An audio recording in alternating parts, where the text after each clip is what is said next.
Seorang jaksa diserang orang tak dikenal. Gerebek narkoba, 5 orang ditangkap.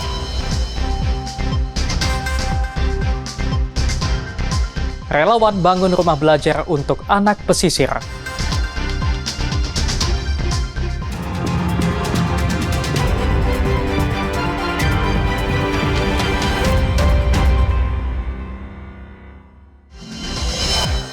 Halo, selamat pagi saudara. Kompas Sumut hari ini hadir dengan beragam informasi penting dan menarik dari Sumatera Utara.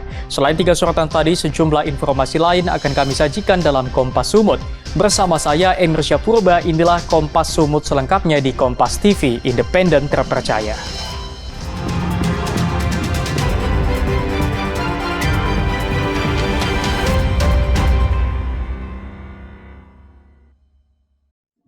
Saudara, seorang jaksa dan staf pegawai Kejaksaan Negeri Deli Serdang menjadi korban penyerangan orang tak dikenal saat panen sawit di Desa Perbahingan, Kecamatan Kotarih, Kabupaten Serdang Bedagai. Polisi berhasil menangkap 2 pelaku penyerangan.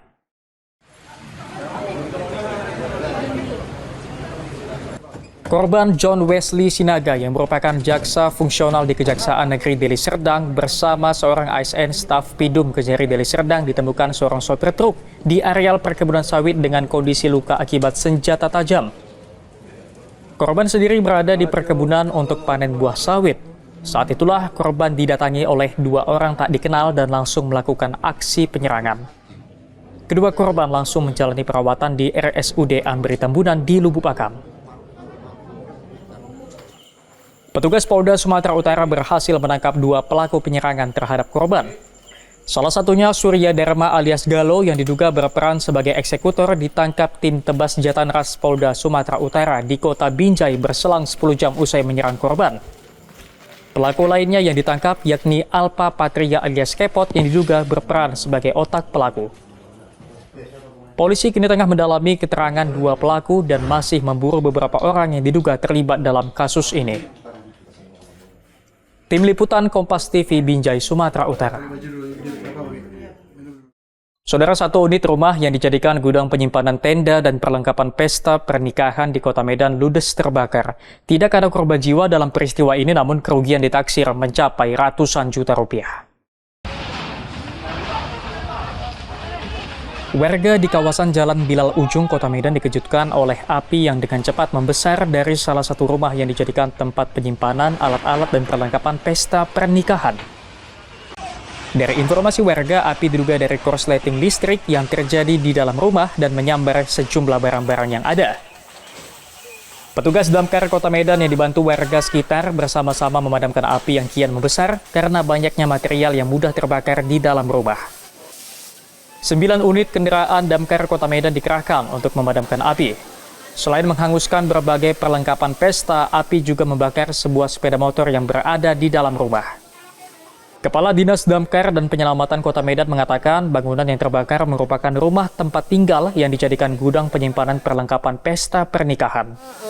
Objek yang terbakar itu adalah rumah tempat tinggal, cukup luas, yang memang mungkin digunakan sebagai penyimpanan barang seperti alat pesta. Jadi memang kesulitan anggota kita dalam menerobos ke titik api. Sementara sampai dengan saat ini korban jiwa maupun luka itu negatif, jadi kurang 9 armada yang dilaporkan pada kejadian ini. Untuk memastikan sebab pasti kebakaran, saat ini Polsek Medan Timur masih melakukan penyelidikan. Dedi Zulkifli Terigan, Kompas TV, Medan, Sumatera Utara.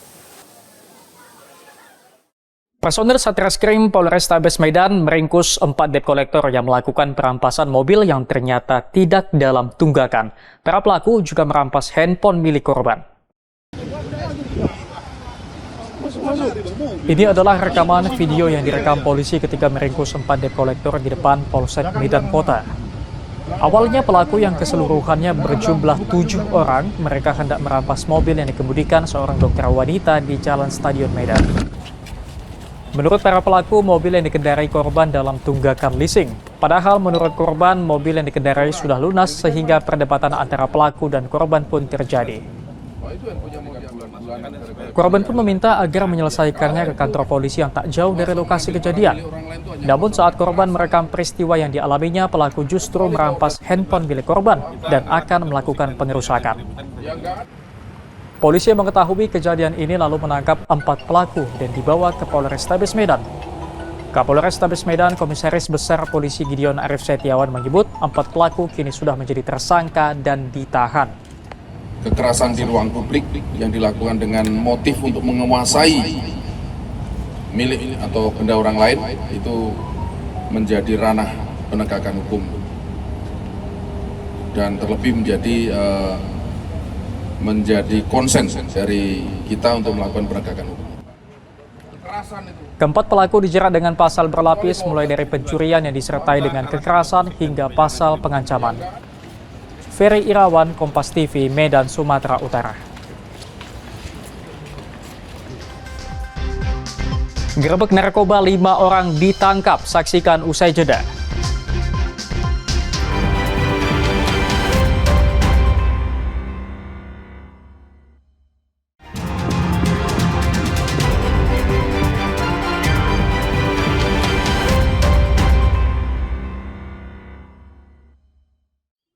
Masih bersama saya, Emir Syapurba dalam Kompas Sumut. Saudara, satu unit rumah di kawasan Kelambir 5, Kota Medan digerebek polisi. 5 orang ditangkap, berikut 2 paket sabu dan beberapa tabung senjata airsoft gun.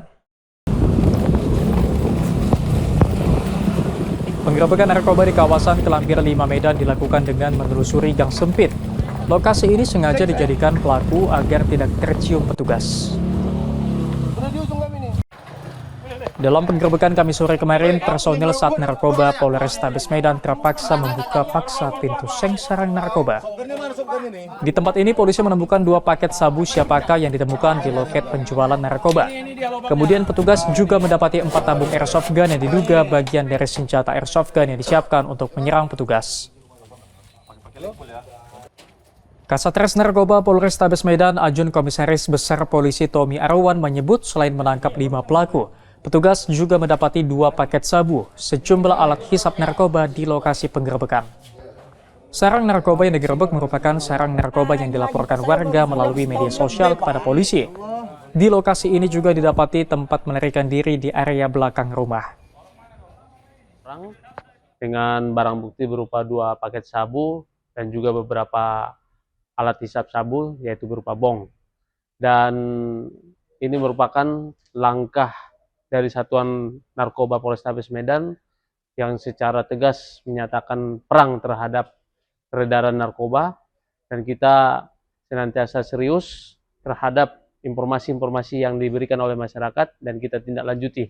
5 pria yang ditangkap kini dalam pemeriksaan untuk memastikan keterlibatan dalam praktek jual beli narkoba. Ferry Irawan, Kompas TV, Medan, Sumatera Utara. Saudara, aksi premanisme berkedok juru parkir viral di media sosial. Pelaku meminta uang parkir ke pemilik mobil yang memarkirkan kendaraannya di depan rumah. Nah, ini dia, datang dia. Ini yang kelima kali. Warga Jalan Sekra, Kecamatan Medan Timur ini terpaksa diangkut polisi karena ulahnya mengutip uang preman berkedok juru parkir. Pelaku mengancam pemilik mobil dengan rantai, padahal korban pemilik mobil parkir di depan rumah sendiri dan tidak menggunakan badan jalan. Aksi premanisme ini sudah beberapa kali terjadi dan terekam kamera CCTV. Pelaku meminta uang parkir mulai harian hingga bulanan. Kesal tidak diberi uang, pelaku juga menggembok rumah korban dari luar dan mengancam korban ke arah CCTV. Aksi premanisme langsung ditindaklanjuti personil unit Resmob Satreskrim Polrestabes Medan. Pelaku diringkus saat berkeliaran di seputar lokasi.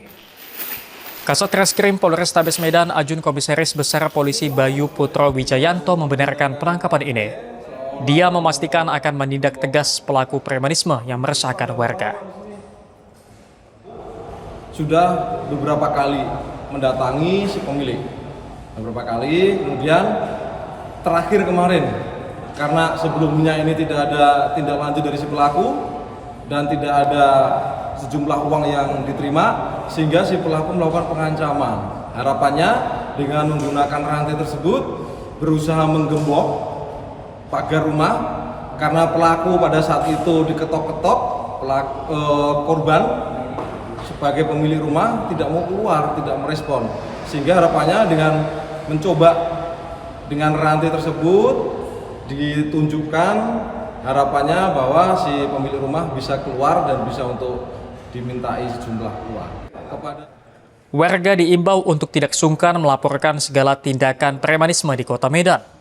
Tindakan premanisme ini dapat dihukum 1 tahun penjara sesuai pasal 335 ayat 1 Kitab Undang-Undang Hukum Pidana tentang pengancaman atau pemaksaan dengan kekerasan. Ferry Irawan, Kompas TV, Medan, Sumatera Utara. Saudara, seorang pria yang dikenal sebagai preman terekam CCTV mengamuk di toko warga kawasan Laut Dendang, Kabupaten Deli Serdang. Pelaku merusak beberapa barang. Ini adalah rekaman CCTV yang sempat viral di media sosial. Dalam rekaman terlihat pelaku tiba-tiba datang dan melontarkan kata-kata kotor kepada pekerja toko.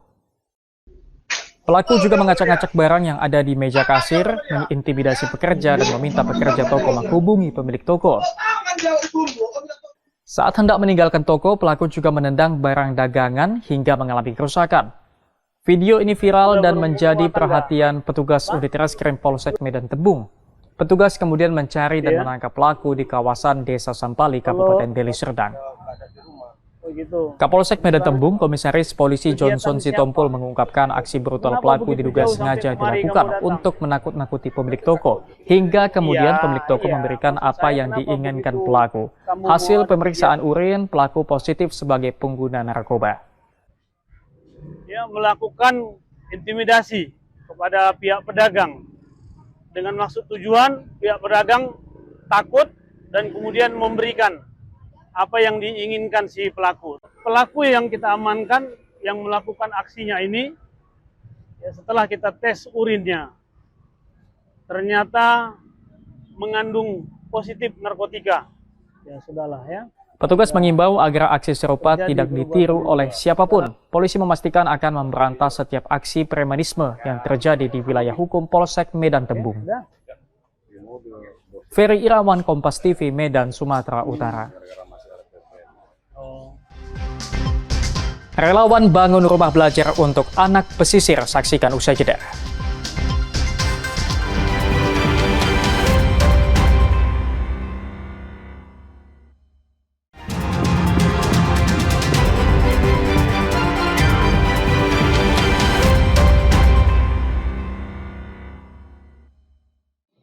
Masih bersama saya, Emir Syapurba dalam Kompas Sumut. Saudara, terdorong rasa prihatin dengan pendidikan anak-anak pesisir. Sekelompok mahasiswa dan pelajar membuka sanggar rumah edukasi di Desa Bagan Percut, Kabupaten Deli Serdang. Di sini anak-anak putus sekolah diajarkan membaca dan menulis. Sebuah bangunan terbuka tanpa dinding di Dusun 19, Desa Bagan Percut dijadikan sanggar rumah edukasi anak pesisir. Di sini, ratusan anak-anak yang mayoritas putus sekolah berkumpul untuk belajar membaca dan menulis di setiap akhir pekan. Tidak hanya anak-anak putus sekolah, sejumlah siswa sekolah dasar yang membutuhkan pendampingan dan pembelajaran ikut menjadi peserta. Sanggar Rumah Edukasi Anak Pesisir yang dibangun pada Juni tahun 2022 berawal dari keprihatinan sejumlah relawan yang terdiri dari mahasiswa dan pelajar melihat banyaknya anak-anak di pesisir yang minim literasi. Untuk semakin menarik minat anak-anak, sesekali para relawan mengajak anak-anak untuk berdiskusi atau belajar membaca di atas kapal milik nelayan. Tujuannya untuk meningkatkan literasi dan minat baca untuk anak-anak pesisir, karena di pesisir ini masih banyak anak-anak yang tidak peduli, yang masih kurang untuk membaca dan literasinya sangat rendah, sehingga mereka lebih memilih untuk bekerja atau mencari ikan daripada membaca atau belajar. Warga di sekitar Sanggar Rumah Edukasi Anak Pesisir mengaku sangat terbantu dalam meningkatkan kemampuan pendidikan anak-anaknya. Beberapa anak didik di Sanggar Rumah Anak Pesisir ini bahkan mampu meraih prestasi membanggakan di sekolah. Perubahannya anak ini asal mau belajar datang. Perubahannya itu aja lah, dia mau belajar perubahannya. Oh, berarti niat belajarnya makin tinggi ya? Makin tinggi belajarnya itu. Dan ibu pun ranking juga dapat juara dari kelas 1 SD sampai kelas 5 SD. Alhamdulillah belajarnya makin ada sanggar ini makin maju belajarnya. Warga dan relawan berharap pemerintah dapat memberi perhatian untuk memberikan bantuan berupa buku bacaan atau fasilitas belajar mengajar. Dedi Zulkifli Terigan, Kompas TV dari Serdang, Sumatera Utara.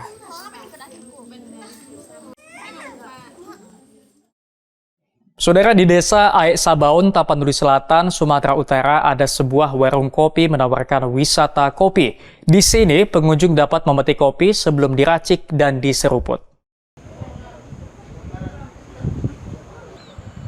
Inilah warung kopi yang menyediakan konsep unik. Di sekitar warung ini ada lahan seluas 1 hektar untuk wisata petik kopi. Di lahan ini, pengunjung dapat merasakan pengalaman memetik kopi sebelum menyeruput kopi yang sudah diracik. Dengan panorama alam dan asri dapat memanjakan para pecinta kopi, apalagi pengunjung dapat membayar seikhlas hati. Kopi yang disuguhkan berupa olahan kopi Arabica dengan proses full wash dan menghasilkan sensasi fruity yang menjadi pilihan para penikmat kopi. Jadi untuk rasanya keduanya sangat mantap. Kalau yang suka original, mungkin yang kopi hitam dengan gula aren ini oke. Oke Bang, selain cita rasa, lokasi di sekitar seperti apa?